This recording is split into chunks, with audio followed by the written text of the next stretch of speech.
Hello and welcome back to the Human Manual. I am your host Ankit. How are all of you? So today we will be discussing the text 32 till text 35 of the first chapter of Bhagavad Gita. And before we continue, if you have not subscribed to my channel, then please subscribe to it and also press the like button if you are liking my videos, and also the notification bell if you want to get new notification about my new videos. And as usual, let us start with the beautiful prayer. Om Agyantimirandhasya Gyananjana Salakaya Chaksasurunmilitam Yena Tasmai Sri Gurave Namaha.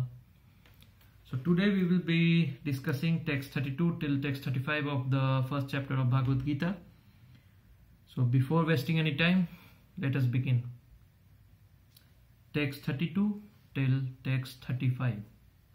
Kim no rajena Govinda kim bhoger jivittena va yesam arthe kankchitam no rajyam bhoga sukhani cha tai me vasthita yuddhe pranam styaktva dhanani cha acharya pitara putras tathaiva cha pitamaha matula swasura potra syala sambandhinas tatha etana hantum ichhami gnatopi madhusudana api trailokya rajyasya heto kim nu mahi krite nihatya dhartarashtrana ka priti syat janardana.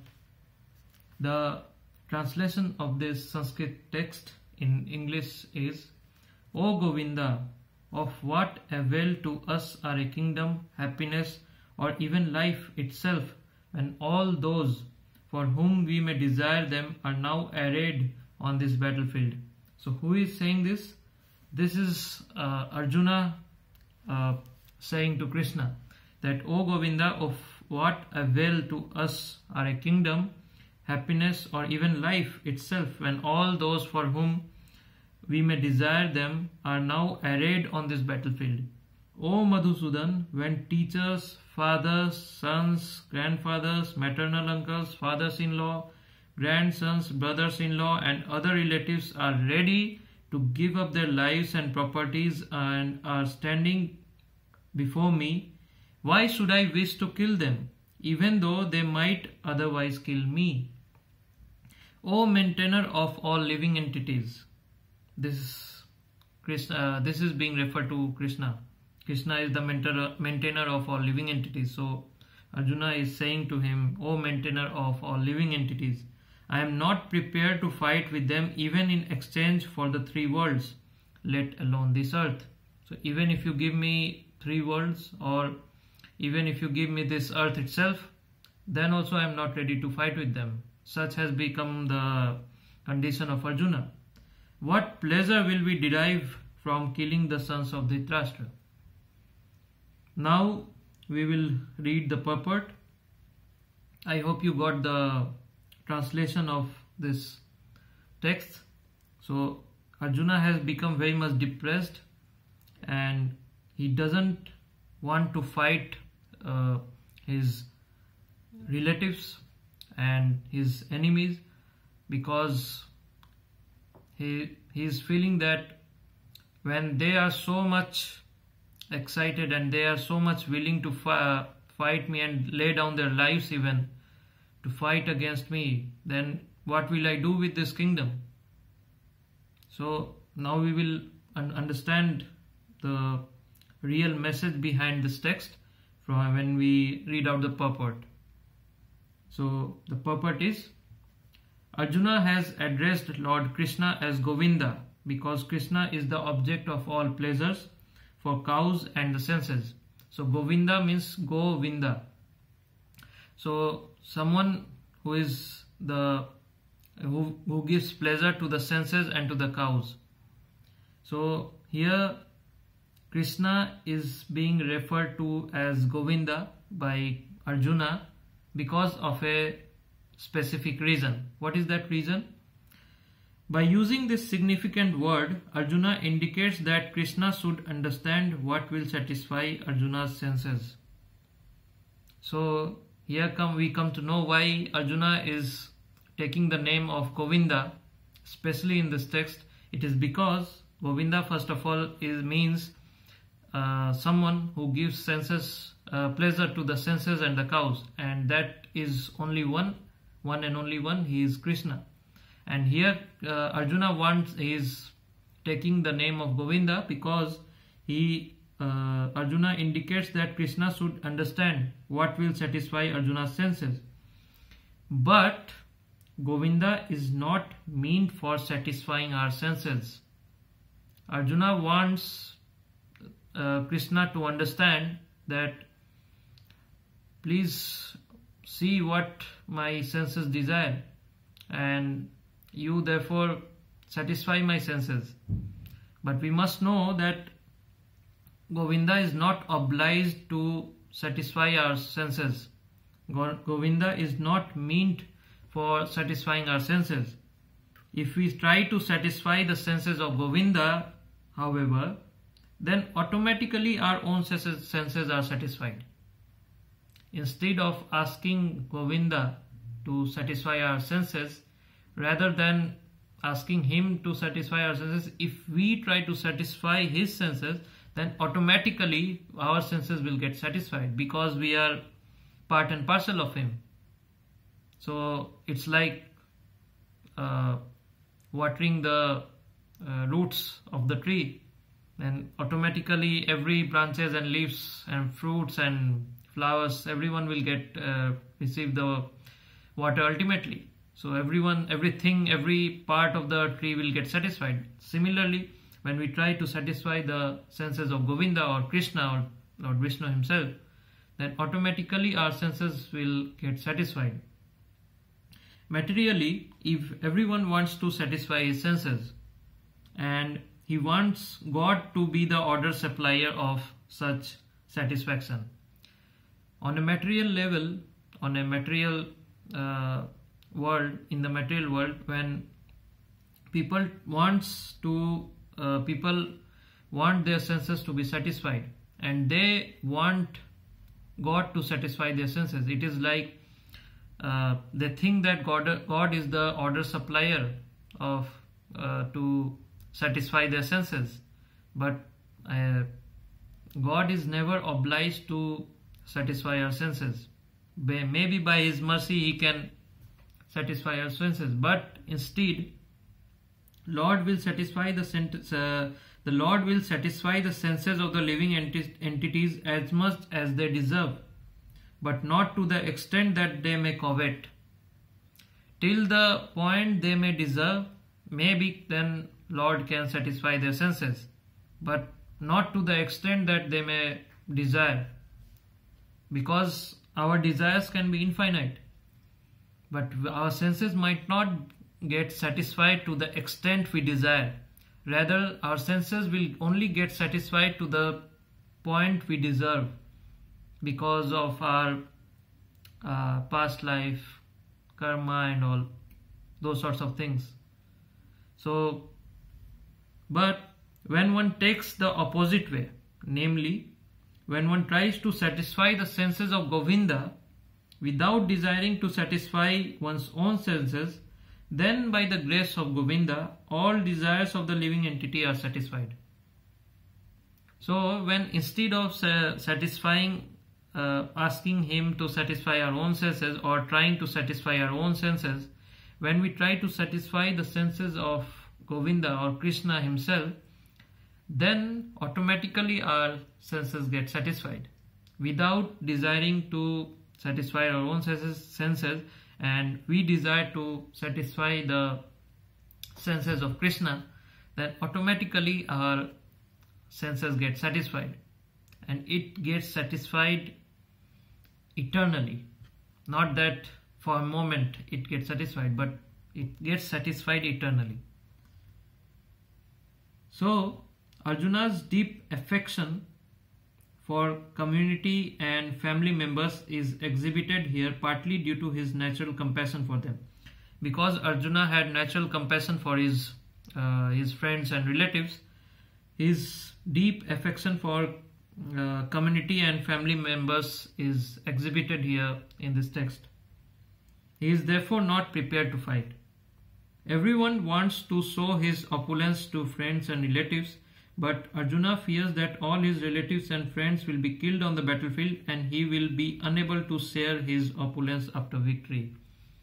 So everyone thinks that he can show his opulence only to someone he closely knows, or his loved ones, or maybe his friends, his relatives, or anyone.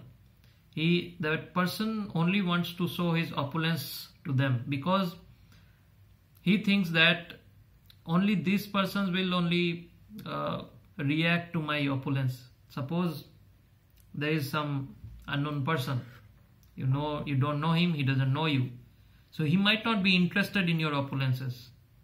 Only a person whom you know or he knows you might be interested in your opulence. So here Arjuna is thinking that if everyone will die in the battle, if every relatives, if every closed ones and friends will die in the battle, then whom will he show his opulence?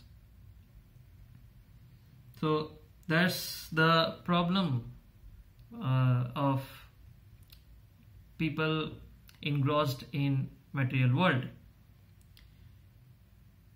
This is a typical calculation of material life. The transcendental life, however, is different. The transcendental life, apart from a transcendental life with respect to material life, is however different, totally different. Since a devotee wants to satisfy the desires of the Lord, he can, with Lord willing, accept all kinds of opulence for the service of the Lord. And if the Lord is not willing, he should not accept a far thing. But the point is that suppose there is a person, and if God desires, with the willingness of God, he is doing some service, then he can accept all the opulences in the life. But if the God doesn't, if there is no willingness of the God in that, then he should not accept any insignificant, even a small insignificant thing, the smallest insignificant thing. So that's how the nature of the devotee is. He can accept all the opulences for the pleasure of the Lord, but he will not accept as the smallest, the most insignificant, even the most insignificant thing, if that doesn't pleases the Lord. Arjuna did not want to kill his relatives, and if there were any need to kill them, he desired that Krishna kill them personally. So Arjuna didn't want to kill his relatives, and even if there was need to kill anyone, he desired that it is better that Krishna kills them. I don't want to get into all this. At this point, he did not know that Krishna had already killed them before their coming into the battlefield, and that he was only to become an instrument for Krishna. So, but Arjuna was missing one most important point, that actually Krishna had already killed them. They were destined to be killed. His enemies were destined to be killed. That Krishna had already killed them, because with destiny means what? With time they would have been killed. And time is who? Time is Krishna himself. So Krishna had already killed them. It was just that Krishna wanted to make Arjuna an instrument.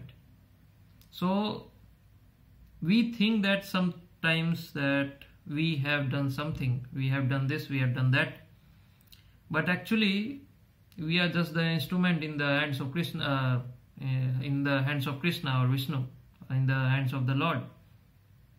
But when we try to be the instrument of the Lord in a way to please him, then we also get satisfied. We may try to do many things, we do many things, but that may not please Krishna. That must not please Krishna. But when we try to please someone, or we try to please Krishna by doing something, by doing any service, then that will satisfy us also. This fact is disclosed, that the fact that Krishna had already killed them, this fact is disclosed in the following chapters.